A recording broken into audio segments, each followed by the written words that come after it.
Hola amigos, bienvenidos a esta presentación que estoy haciendo en ocasión de esta pandemia mundial relacionada con la infección producida por este coronavirus que ha terminado identificándose como el COVID-19.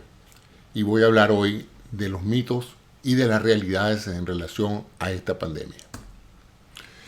Primero de los mitos que quiero responder es ese que tiene que ver con el hecho de que como este es un coronavirus es muy similar a la influenza y va a producir igual cantidad de víctimas y se va a comportar exactamente igual. Y esto en realidad no es así. Este es un virus totalmente diferente en términos de su composición genética y no hay vacunas ni tratamiento específico para prevenir la infección por este virus. El segundo mito que quiero responder es de que este fue creado por una suerte de conspiración internacional de países o de corporaciones que están tratando de sacar ventaja del desastre económico que esto significa para muchos países. Las opiniones que he recaudado de virólogos y de especialistas en la genética de los virus me hacen pensar que es prácticamente muy difícil que esto haya sido sintetizado en un laboratorio y que tanta gente capacitada y conocedora de esto no se haya dado cuenta antes de esto. Así es que esa hipótesis o ese mito que está corriendo en las redes sociales es totalmente no sustanciado por ninguna persona que conozca de la tecnología y de la genética de los virus de este tipo. La otra que ya en una primera etapa se tejió era que esto era simplemente una fabricación de los medios de comunicación y que esto en realidad no era algo tan grave como parecía. Bueno, yo pienso que las medidas que se han tomado a nivel mundial deben llamarle la atención a las personas que están minimizando la importancia de esto para hacerles ver pues que esto sí es un problema de salud mundial real, que mucha gente puede morir a consecuencia de esta virosis y que definitivamente hay que tomar medidas en el asunto. Medidas drásticas, medidas que afectan la calidad de vida y todo lo que conocemos como el comportamiento de nosotros como seres humanos, tanto en el aspecto práctico como en el aspecto ético y moral. El otro es que hay una serie de remedios caseros que andan circulando por las redes sociales, que si tomen esto, que si tomen aquello. En realidad no hay nada que haya sido científicamente demostrado que prevenga o pueda en un momento dado cambiar el proceso de infección a la persona. Sin embargo, pues muchos de estos remedios no son realmente preocupantes, así es que si usted se siente más cómodo consumiéndolos, tomándoselos, pues no creo que le haga mucho daño, aunque tampoco pues los beneficien en grado sumo, como para que usted no tome las medidas necesarias para prevenir la infección, y esa medida esencialmente es reducir el contacto con seres humanos que usted no conozca o con seres humanos que estén expuestos a un alto riesgo. El otro mito es que esto es una enfermedad que solo afecta a la gente mayor y que por lo tanto pues nosotros los jóvenes no deberíamos sentirnos mayormente preocupados por eso, ¿no? El contagio y la infección es para todos y todos son susceptibles de ser infectados.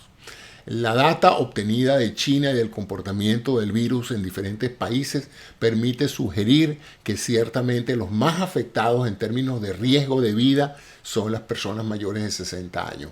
Pero eso no significa que si usted es una persona más joven, aún una persona sana, no pueda verse afectado mortalmente. Les recuerdo que el médico que descubrió la enfermedad en China era un hombre joven y murió de la enfermedad. Y ya han muerto varios facultativos que han estado trabajando con pacientes de este tipo y han muerto a causa de la enfermedad. O sea que nadie está exento de complicarse con el COVID-19.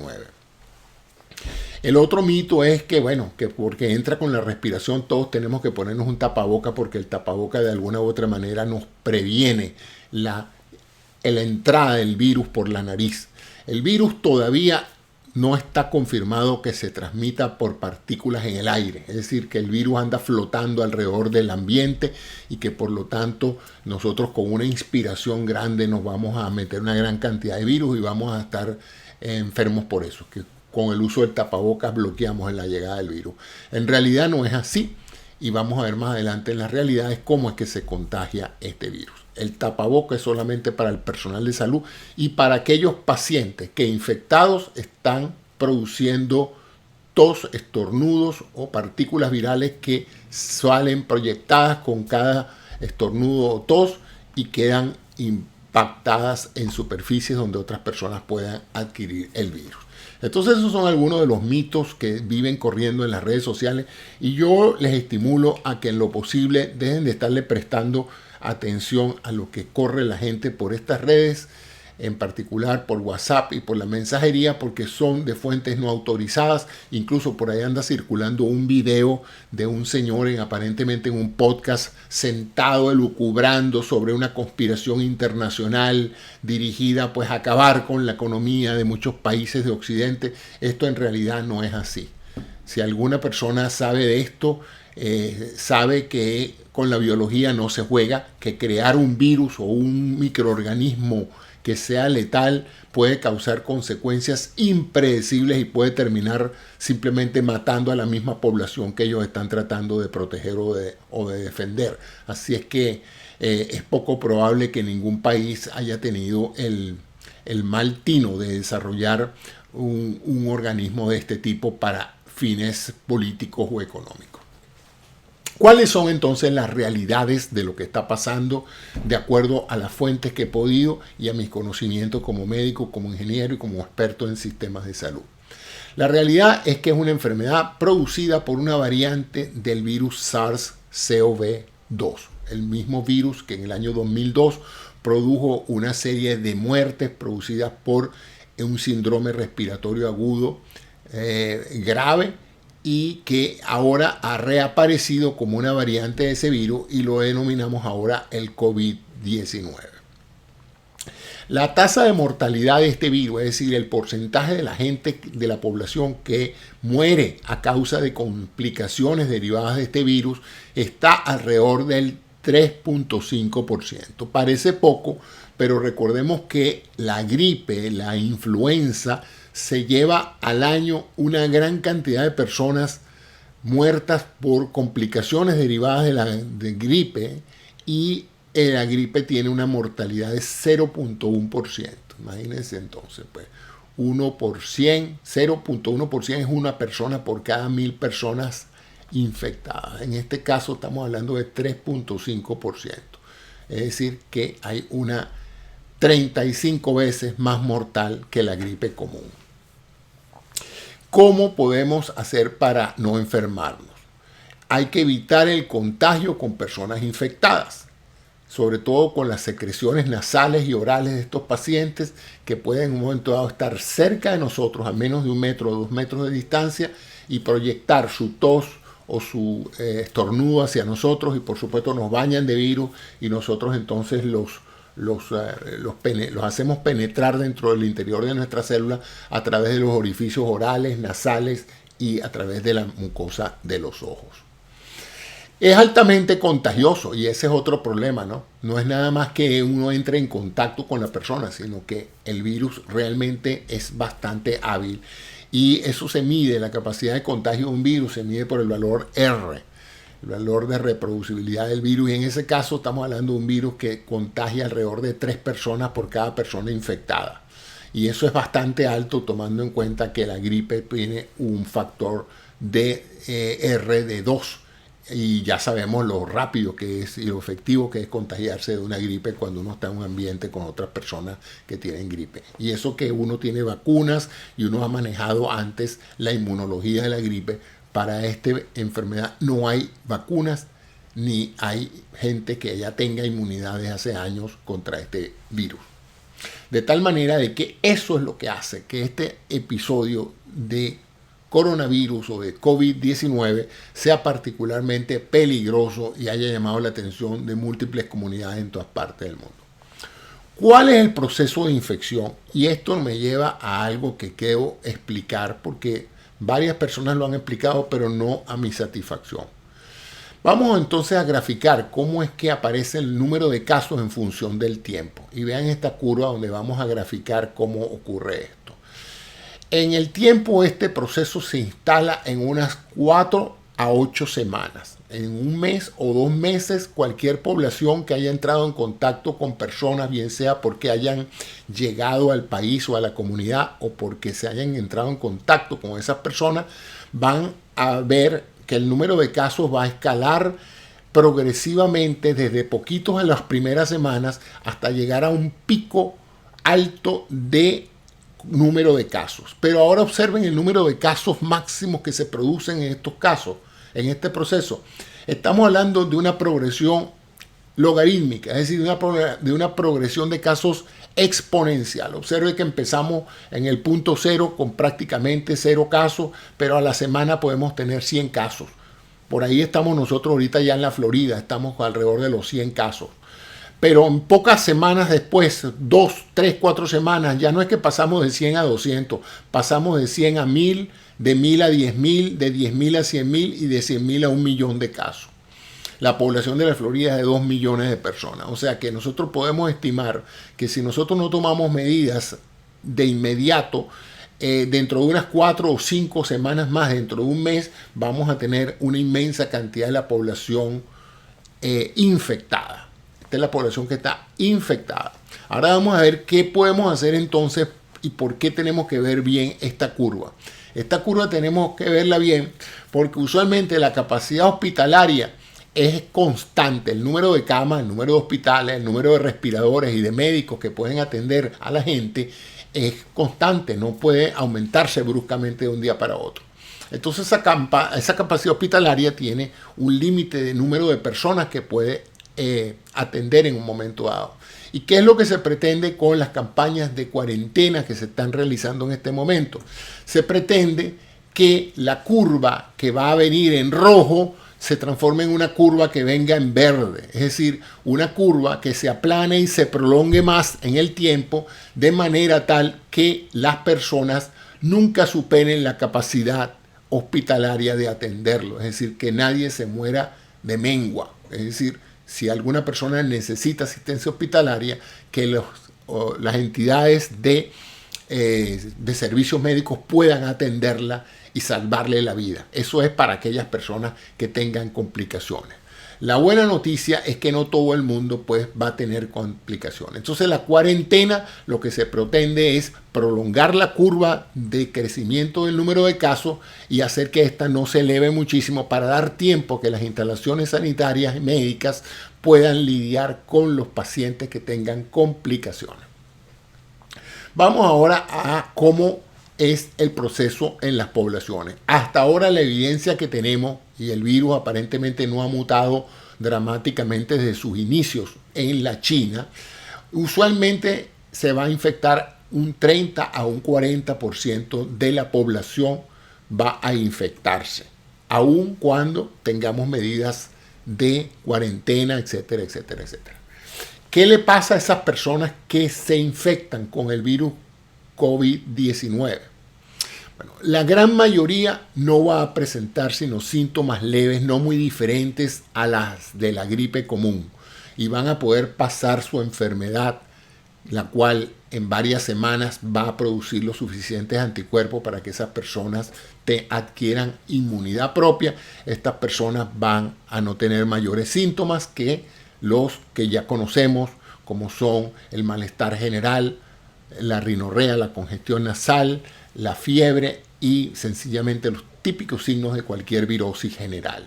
Sin embargo, hasta un 20% de la población se va a complicar y va a necesitar ir o ver a un médico, recibir tratamiento adicional, de tal manera de que esa es la población que tratamos de que no suba mucho para que no sature las instalaciones y los servicios sanitarios. Y desafortunadamente dentro de esa población vamos a tener un 5% de personas que van a necesitar cuidados especiales, que pueden ser desde atención médica constante, con monitoreo, con oxígeno, con una serie de tratamientos, con soluciones fisiológicas y de nutrición, y otros que se van a complicar y van a necesitar ventiladores porque la persona se va a complicar y no va a poder respirar y va a necesitar ventilación asistida. Esa es la situación. La buena noticia es que no todo el mundo se va a infectar. Hay personas que tienen naturalmente una cierta inmunidad por su genética propia, pero la gran mayoría de los que se van a infectar, afortunadamente, lo que ha pasado en otros países es que no han tenido síntomas mayores. Vamos ahora a ver la gente que se complica, quién es la gente que se muere y qué porcentaje de mortalidad hay. Aquí está dividido por años y vemos entonces que la población, primero que se ve muy poco en niños, prácticamente ningún niño conocido que yo haya visto en las estadísticas presentadas ha muerto a consecuencia del coronavirus. No se sabe por qué. Se presume que los pulmones de los niños, por sus características vasculares y de maduración, todavía no son buenos receptores para el virus a nivel pulmonar. Pero a partir de los 10 años hasta los prácticamente 50 años, las personas tienen una muy baja mortalidad, por debajo del 1%, 0,2, 0,3, 0,4. El problema viene después de los 50, donde la mortalidad hasta ahora, la data que se tiene, es de 1,3. Y luego viene la población de alto riesgo, ahí entre los 60 y los 70 y 80 años, donde el riesgo de mortalidad es mayor, alcanzando cifras del 14% en aquellos pacientes que tienen más de 80 años o que tienen condiciones de salud críticas por razones de hipertensión, enfermedad cardiovascular, enfermedad pulmonar crónica, etc. ¿Cómo es la mortalidad en función de la condición de salud? Bueno, aquí tenemos los porcentajes de mortalidad, que si además de la edad se añade hipertensión, diabetes, cardiovascular, enfermedades respiratorias crónicas, los fumadores, si en algún momento había que dejar de fumar, este es el momento de dejar de fumar. El cáncer, aquellos pacientes que están en terapia con cáncer o que están en terapia con inmunosupresores, ve entonces cómo la mortalidad pasa de 6, 7, 15, 6.3, 5.6, dependiendo de la condición y del grado de complejidad.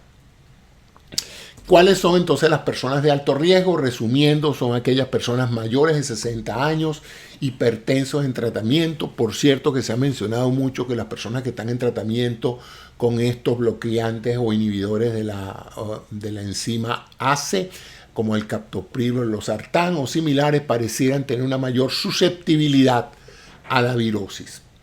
Los diabéticos que tienen dependencia de insulina, diabéticos de larga data o que no han podido controlar su insulina con antidiabéticos orales, pareciera que también tienen una mayor probabilidad de riesgo de complicarse pulmonarmente.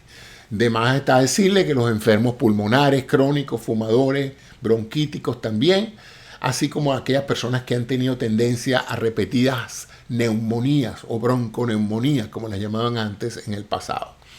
Aquellos pacientes que están recibiendo tratamientos con drogas que reducen la inmunidad, la capacidad inmunológica, también están sometidas a riesgo. ¿Cómo podemos prevenir esta enfermedad? Por ahora no podemos hacer otra cosa que aislarnos, la cuarentena voluntaria y tomar los medicamentos que haya que tomar a tiempo. Yo por mi parte estoy ya en cuarentena porque por mi edad y mis condiciones de salud previa soy una persona de alto riesgo. Hay que evitar tocarse las zonas de ingreso a la cara, todo lo que es este triángulo alrededor de la cara, evitar tocárselo siempre con las manos. Yo me la estoy tocando ahorita, pero no deberían hacerlo. Hay que lavarse las manos o usar gel alcoholado cada vez que uno toque superficies que pudieran ser sospechosas de haber sido rociadas con virus por otras personas. Si tiene que salir y tiene que tocar cosas en el supermercado o tiene que trabajar en ambientes donde haya otras personas, use guantes desechables de manera de que todo lo que usted toque lo pueda en un momento dado mantener en el nivel de los guantes y cuando ya termine de su gestión de trabajo se quita esos guantes y los destruye, los bota y se lava las manos de inmediato. Hay que mantener una buena higiene personal y eso es válido para todas las enfermedades. Evitar la ingesta alcohólica y la ingesta de mucha comida. Eso lo he reiterado en varias oportunidades. Es importante que las personas no usen la cuarentena para pasarla bajo los efectos del alcohol porque eso reduce su eficacia inmunológica. Lo hace más susceptible a adquirir el virus. Y evidentemente el estrés también es un gran culpable de que las personas se enfermen, así que trate de mantener la calma, manténgase informado, pero no abuse, no pase el día viendo noticias o escuchando presagios y noticias malas. Trate de ver películas o distraerse, de leer, de hacer cosas en su casa, manténgase ocupado y no piense tanto, porque todo eso genera estrés y va a tener pues posibles consecuencias a la hora de defenderse del virus, si es que el virus lo agrede a usted. Y dormir. El dormir permite a todo el sistema de inmunología de uno recuperarse, recuperar la energía, descansar el cerebro, descansar la actividad muscular, y todo eso pues prepara todas esas células que van a ser necesarias para que usted combata ese virus con toda la fortaleza de su genética. Y de nuevo les recuerdo, no tocarse la cara. Toda esta zona de aquí no se debe tocar en la medida de lo posible. Trate de buscar la manera de evitarlo, y si no puede evitarlo, lávese bien las manos antes de tocarse a la cara y láveselas después. ¿Qué pasa si usted está tranquilo en su cuarentena o si usted está saliendo a la calle o entrando en contacto con personas? Si se infecta, usted va a empezar a notar los síntomas entre 4 y 7 días. Hay algunas personas que dicen que hasta 14 días puede haber la incubación de este virus, pero en la gran mayoría de los casos aparece en la primera semana. El 80% les recuerdo que no va a tener síntomas o van a ser muy leves, o sea que usted no va a poder estar seguro de que lo infectaron del COVID. En un 20% de las personas puede haber malestar general. El malestar general es un importante síntoma porque todos hemos experimentado antes una gripe o un resfriado común. Sabemos que nos da congestión nasal, que nos sentimos un poco mal, pero rara vez nos tumba al extremo de no poder pararnos en la cama. Estos cuadros tienden a afectar la energía de las personas y obligarlos a sentirse cansados y necesitar acostarse. Otro de los síntomas importantísimos, y es lo que se está midiendo en todos los aeropuertos y en todos los puntos de chequeo, es la temperatura. Si usted empieza a ver que la temperatura empieza a elevarse, eso es un signo importante a la hora de pensar que usted pueda tener esta enfermedad. Empieza la tos y la dificultad para respirar, la disnea. Usted siente que toma aire y aún así no puede respirar perfectamente. Entonces eso es otro síntoma de que usted puede haber sido infectado con el COVID.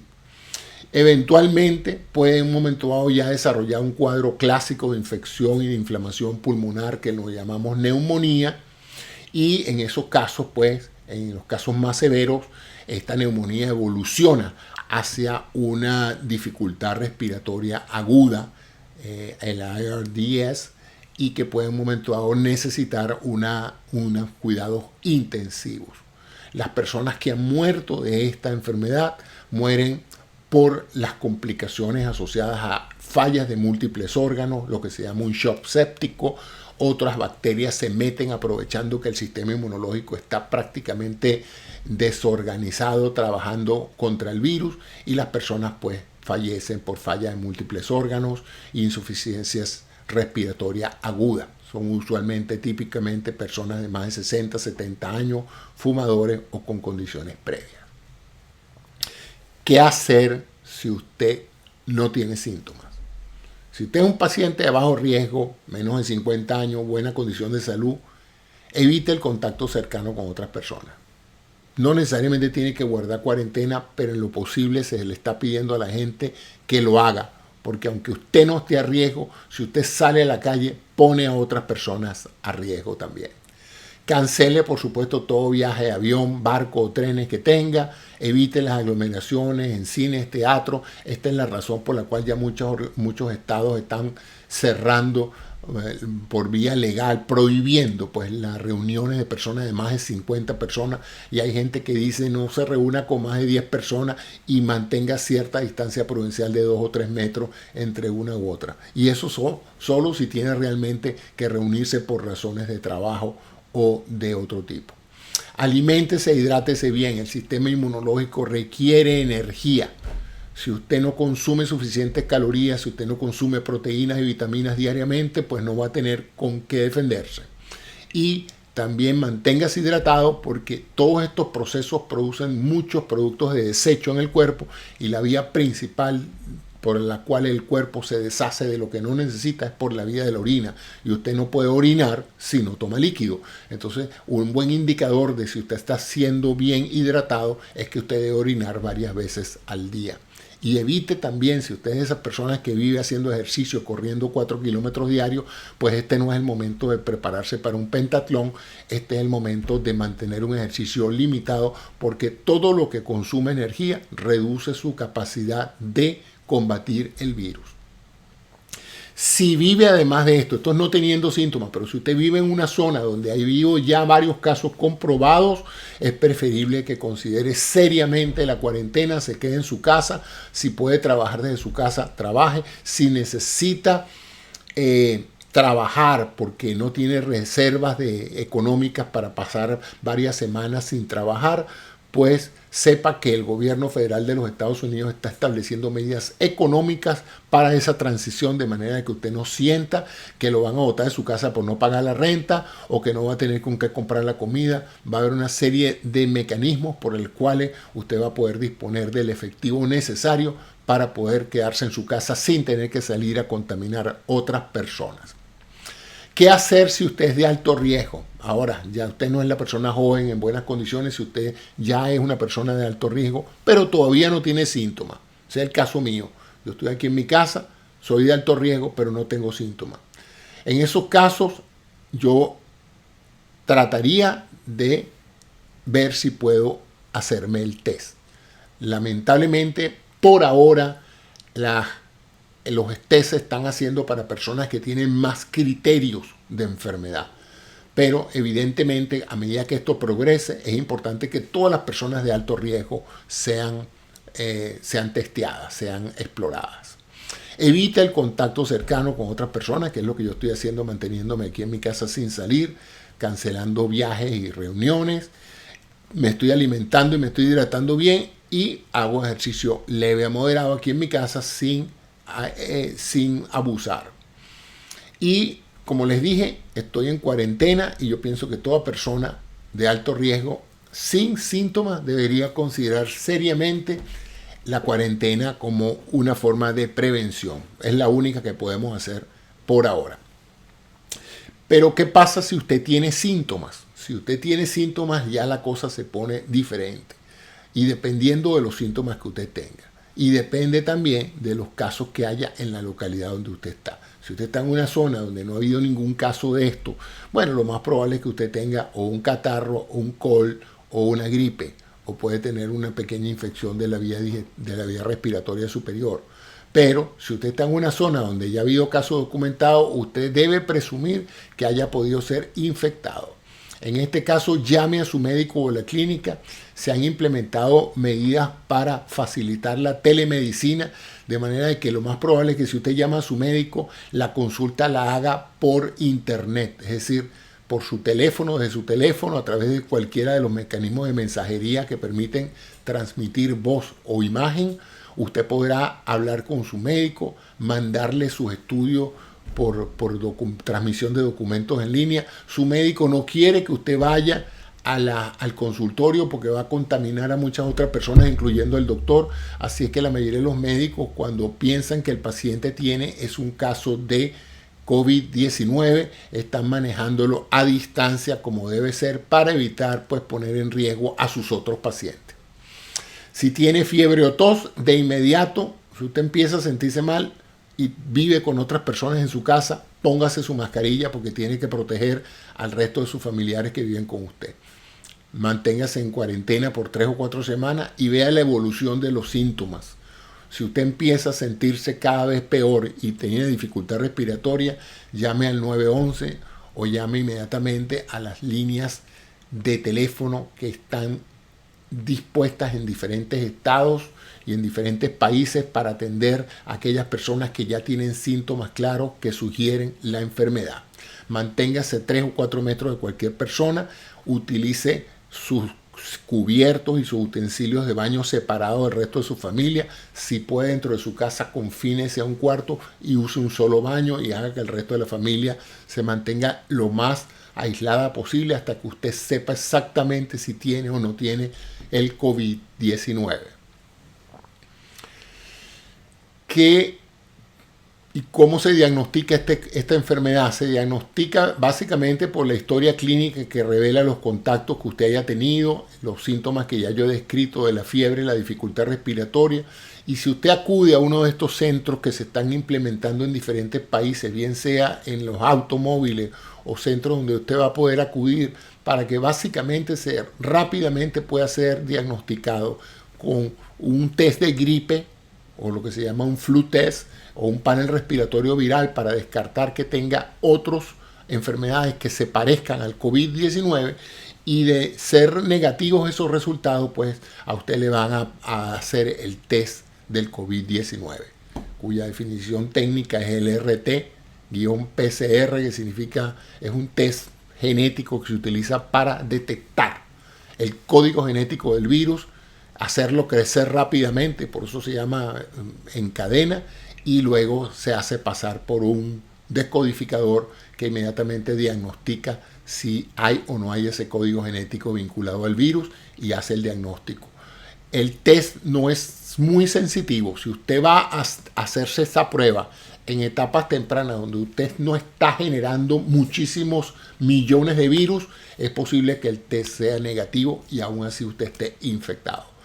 Pero si el test es positivo, usted automáticamente es etiquetado como portador de la enfermedad y colocado en un estatus diferente de cuarentena ya mandatoria. En otras palabras, el test es poco sensible. Si el test es negativo, eso no significa que usted está libre de la enfermedad. Pero si el test es positivo, significa que usted sí está afectado de la enfermedad. Por ahora, esos son los test que se están manejando. En las próximas semanas o meses habrá mejores test o mejores bases estadísticas para saber exactamente el valor predictivo positivo y el valor predictivo negativo del test, para decirle a alguien, váyase para su casa que usted no tiene el COVID o usted puede tener el COVID. Por eso es que incluso en algunos jefes de Estado, como el de Brasil, han tenido que repetir el test para verificar realmente que el hombre no tenía la enfermedad.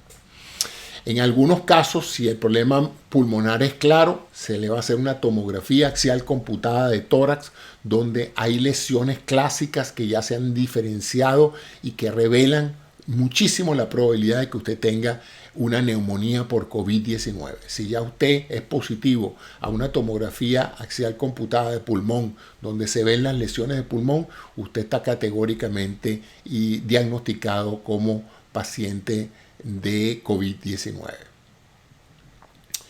Entonces, aquí les hablo qué pasa si su test es positivo. Usted va a entrar en una cuarentena mandatoria, va a ser aislado del contacto con personal que no sea médico, y el personal médico que lo va a atender, usted va a estar debidamente protegido. Usted, dependiendo de la severidad de los síntomas, puede o no ser hospitalizado. No todo el mundo va a entrar a terapia intensiva por tener el COVID-19. Va a recibir tratamiento en función de las complicaciones que tenga. Y recuerde, la mayoría de las complicaciones no son graves. Solamente el 20% va a necesitar atención médica y solamente un 5% va a tener complicaciones severas. ¿Cómo se trata el paciente con COVID? Bueno, no hay mucho que hacer desde el punto de vista específico de la enfermedad. Se tratan con lo que se llama los síntomas, se maneja la fiebre, se utilizan antibióticos, no contra el virus, sino para evitar en algunos casos que la infección se complique con una sepsis bacteriana. Se administran fluidos para mantenerlo hidratado, para darle calorías y para mantener su buen control hidroelectrolítico, de manera de que no haya alteraciones derivadas de este desequilibrio. En algunos casos a necesitar oxígeno para mejorar su disnea, pues su dificultad respiratoria, y en algunos casos severos va a necesitar ventilación asistida. Por eso la necesidad de los ventiladores electrónicos. No hay antivirus para esta enfermedad y no hay vacunas por ahora, aunque ya tengo entendido que en California empezaron un grupo de voluntarios a probar una nueva vacuna que se desarrolló en tiempo récord. Sobre la base de los datos actuales, para una población de 20 millones, podemos decir que un 30% de esos 20 millones, que serían 6 millones, van a verse infectados. 80% de ellos van a tener solamente cambios leves, 4.800 personas.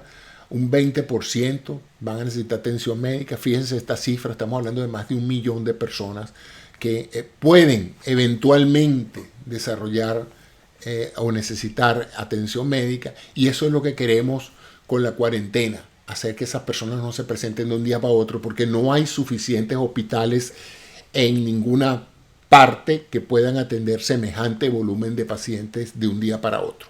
O sea que esos casos va a haber que distribuirlos en el tiempo. Y aún así, de eso un 5%, casi 250.000 de personas, asumiendo que la población general de ese estado o de esas ciudades de 20 millones, van a requerir cuidados intensivos. Y para eso ya se está preparando toda la infraestructura sanitaria de este país y de muchos otros para atender esa demanda excesiva que va a haber por camas de terapia intensiva, por médicos capacitados para manejarlos, por ventiladores necesarios para mantener con vida a los pacientes. ¿Qué ha funcionado en otros países que ya están saliendo del pico ese que vimos de la curva? Lo que ha funcionado es la cuarentena mandatoria. Definitivamente estos países nunca se vieron tan abrumados desde el punto de vista de saturar los servicios, precisamente porque tempranamente, obligatoriamente pusieron a la gente en sus casas. De tal manera de que es importante que hagamos la cuarentena voluntaria y que lo hagamos por la sensación de protegernos no solamente a nosotros, sino de proteger a otras personas. Esto en particular es un mensaje para la gente joven que dirá, bueno, yo no tengo que hacer cuarentena porque a mí si me da esto no me va a afectar. Sí, a ti no, pero sí a tu papá o a tu abuelo o a tu vecino. Entonces tú no quieres ser un agente más de contaminación y de infección que ande por la calle en forma indiscriminada regando virus por todas partes. El testing es necesario, ya el gobierno reconoció que hay que aumentar el número de pruebas que se están haciendo, porque es importante saber quién está infectado para aislarlo del resto, porque mientras las personas infectadas y no infectadas estén comunicándose unas con otras y abrazándose y estrechándose la mano y tosiendo y va a seguir la infección. Entonces es importante esto, y este diagnóstico solo se puede hacer haciéndole test a mucha gente. Y definitivamente tenemos que tener a nuestro personal médico preparado para esto, así como las instalaciones de salud. Sin embargo, dentro de todo este cuadro que les he dicho, hay razones para tener buenas noticias. Como les dije, en 60 días, menos de 2 meses, desde que los chinos identificaron el código genético del virus, ya se están desarrollando vacunas para este virus. El test se está haciendo bastante amplio en todas partes. Se están fabricando miles de ventiladores y se están preparando las camas de cuidados intensivos. La telemedicina se está usando eficazmente para hacer la pesquisa inicial y detectar sin que el paciente tenga que moverse de su casa a aquellas personas que deban o no ir al hospital, y ya se están tomando las medidas masivas para que esta pandemia pueda ser superada no solamente en lo médico y en lo sanitario, sino también en lo económico. Para más información, les digo que el sitio web de la Organización Mundial de la Salud es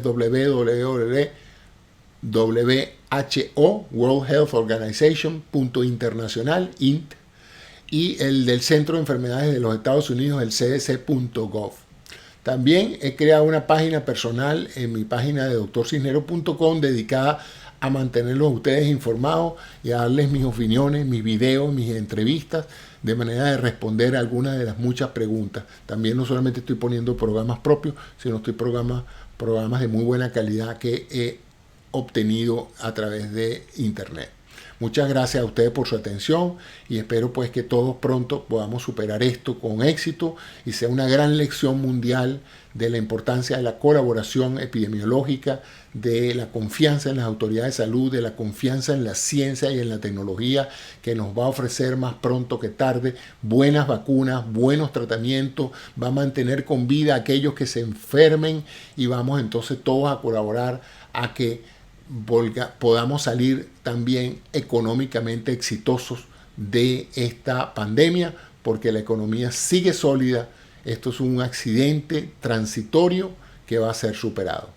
Cualquier cosa, doctorcisneros.com, ahí estoy a la orden y muchas gracias por su atención.